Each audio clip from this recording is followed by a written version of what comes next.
பார்க்குற மாடு பார்த்தீங்கன்னா ஆல் பிளாக்ல ஜெர்சி மிக்சிங்கான மாடு. HF ஜெர்சி கிராஸ் பிரீடான மாடு. ஹெவி சைஸ் மாடு, டாப் குவாலிட்டியான கெட்டேரி. 6 பல்லு 2வது ஈத்து. சின்ன சின்ன கொம்பு நல்ல மகள் வச்சுன்னா அந்த மாடு என்ன மடி விடப்பதான் ஸ்டார்ட் ஆயிருக்கு.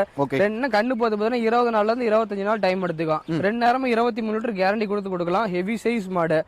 ஒரு மாடு இருந்தாலும் நேரமா கரை ஊத்தலாம். ஃபேட் டெஸ்ட்னா அருமையா இருக்கு. கிராஸ் டைப்னால ஃபேட் டெஸ்ட் பத்தி பயப்பட தேவையில்ல.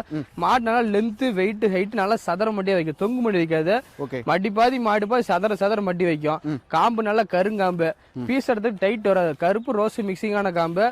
நல்லா பராமரிப்புனா 2 நேரம் 25 கறக்கும். பராமரிப்பு அமைஞ்சிக்கு பீசினாலும் காலையில 12 சாயந்தரம் 11 ஈஸியா கறக்கூடிய மாடு. Okay brother. தேவைப்படுறவங்க கூப்பிடுங்க. ஃபார்ம் டைப் போறவங்க எடுத்துக்க போலாம். வீட்டு யூஸ் தேவைப்படுறவங்க எடுத்துக்கலாம். சுழி சுத்தம் தப்பும் கிடையாது. கெடேரி அருமையான கெடேரி. இன்னும் 20 நாள் நம்ம மடி பாதி மாடு பாதி நிக்கணும். மிஷின் கறவை கை கறவை எல்லாத்துக்குமே பெஸ்ட்டான மாடு. போடலாம். கையில நம்ம இருக்க மாட்டே எல்லாமே கையில தான் பீசணும். மிஷின்ல தான் பீசலாம் கிடையாது. எதுல வேணாலும் பீசிக்கலாம். பாருங்க எவ்வளவு லூஸ் இருக்கு பாருங்க. இவ்வளவு சுருக்கு இருக்குண்ணா பிரதர். 2 நேரம் 23 லிட்டர் அசால்ட்டா கறக்கூடிய மாடு. தேவைப்படுறவங்க கூப்பிடுங்க எடுத்துக்கலாம். நல்ல பேக் வெயிட் நல்ல காம்பர்சில் அருமையான கெடேரி.